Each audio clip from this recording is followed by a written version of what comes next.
You have seen the lack of consistency from the Thai side, you know, ranking from wholehearted acceptance. And then as the hours, the day passed by, it's a little bit thinner, you know, we will consider it. And now, you know, we might not accept the court judgment.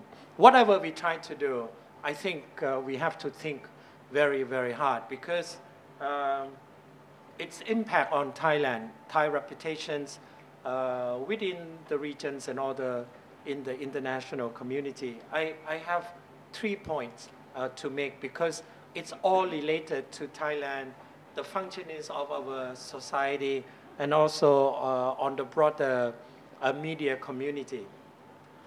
The first one, I think we have to be very careful.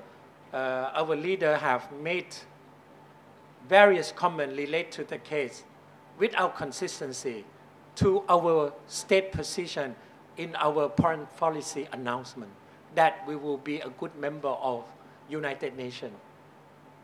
So if you read some of the statements by our prominent leaders, I will not mention names, some of the military leaders, their comments are not in line or consistent with the declaration of Thailand and its objective as a member of UN community. Consistency means we follow through what we have said, not on an ad hoc basis. So I think this is very important. Otherwise, it will impact on what we have said earlier this year. You probably remember Thailand has started a campaign to compete for a non-permanent seat of UN 3 years from now.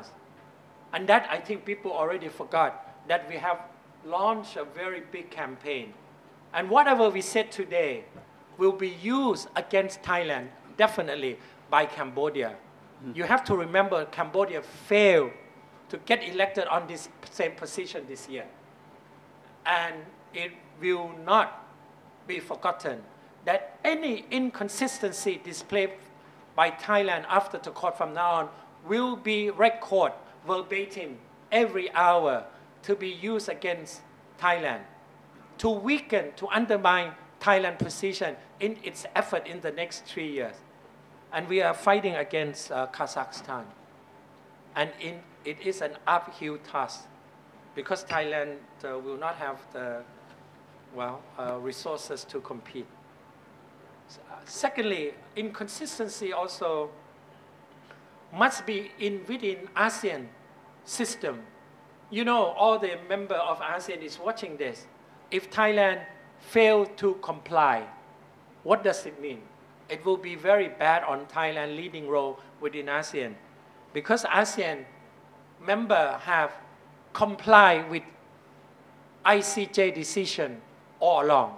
You have the case of Protect Blanca between Singapore and Malaysia. Both sides has accepted with good faith. And also you have the case with Indonesia and Malaysia. Both of them have accepted with good faith.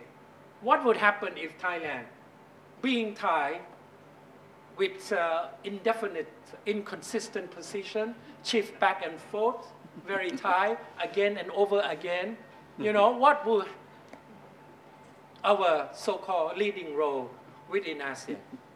This is very important because it seems to me that our leaders completely forgot about all this consistency in Thailand foreign policy announcement. I think this is very important, and I think we need to remind our leaders on this.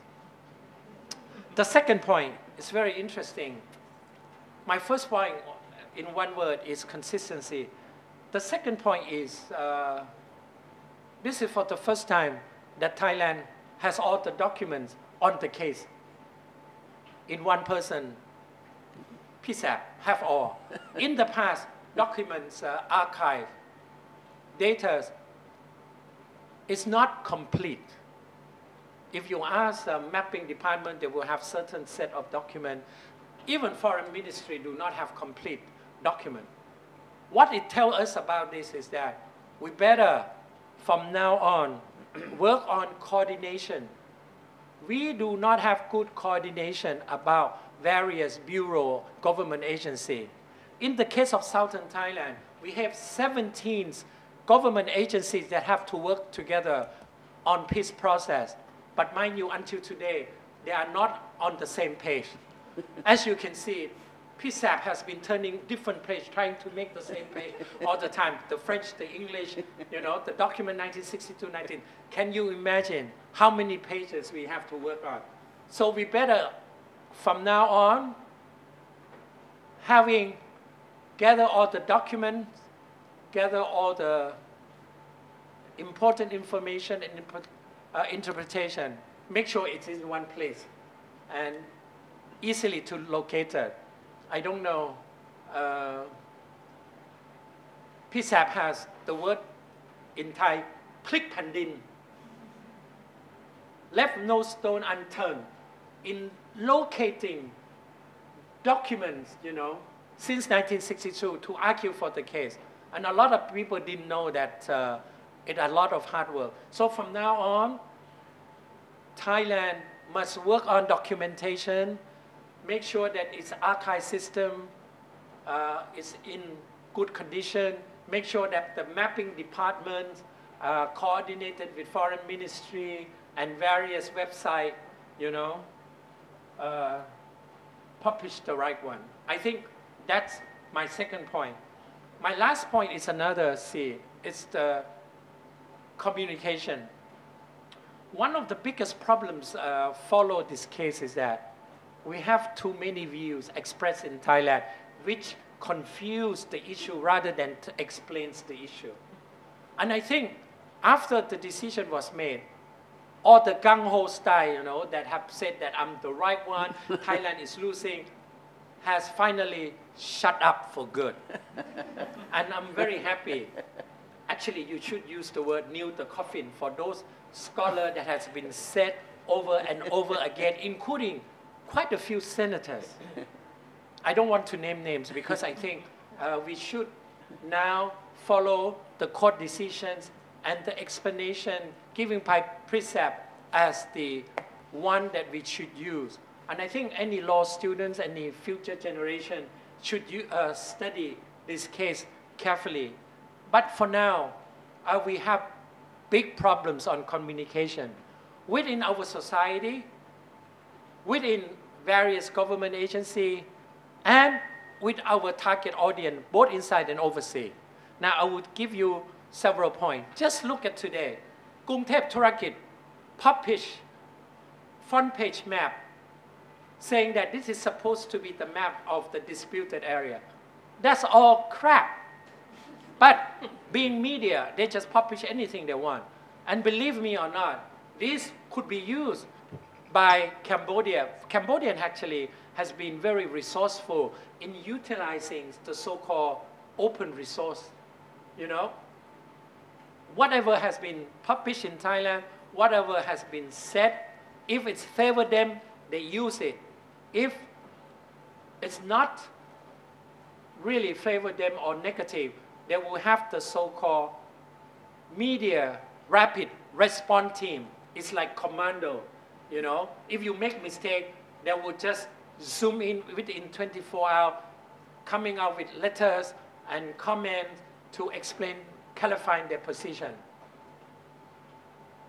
In Thailand, whatever you said, there's no comment, no clarification, because in Thailand, as in many other things, everybody is entitled to their own views and position, regardless of historical fact and judicial position.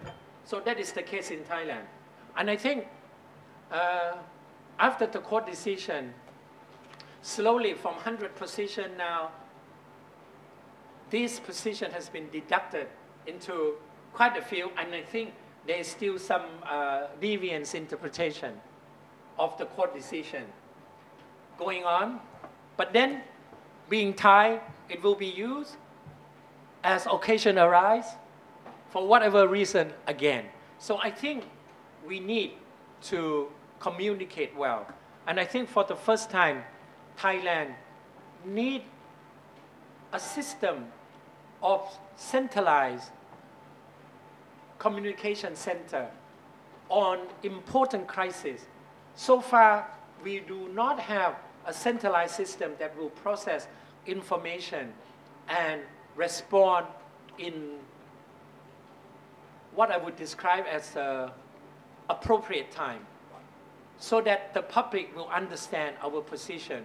We let things get away because we believe that there is no use to explain to the public because the public will not understand anyway. So we let go all the information. That is why the Thai public, even today, after the decision, still do not have a good understanding of what's going on Thai-Cambodian case. Not only on Thai-Cambodian case, on many other cases that involve public's understanding. We always make the Thai public very confusing, and even more confusing because we never tell them what's really going on. So I think from this episode, it's important that the Thai get their act together. Now, on the other end, the Thai media community also need to clean up their house as well. I have admit that being a journalist writing on this complicated issue, let alone issue that involved national sovereignty, normally media would also go to war with their soldiers or with their policy maker. And in the case of the Phra Viharn, it's very clear that the media has been the biggest liability in the case of Thailand. In the case of Cambodia, that was not the case because maybe the government has control over the media or the media has not paid much attention. It's not like Thailand. Thailand over-exercise, sensationalize, polarize the issue to the scene, regardless of what the truth is. So we have to look at the role of media, not only on this case alone, but on any other thing. So it's the good time. The government also has to do their homework, clean their house, come up with a system so that they can respond in one voice. Look at after the Thai reaction, after the court decision, still no uniform view. Change from day 1 to day 2, day 3. No consistency. So that is very important. And the media also need to do much more homework because globalized world today is very complicated.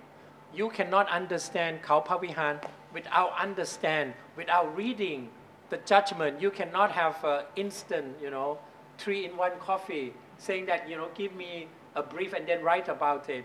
And then headline, oh, Thailand lost again, or something like that. So it's very important. And I think media has to do a lot of homework. So I have said all these three. Finally, I'm very happy because there's no war. That's the most important. We do not fight each other. And secondly, I'm very happy because Thailand loves to do the impossible because it's impossible to do. Thank you very much.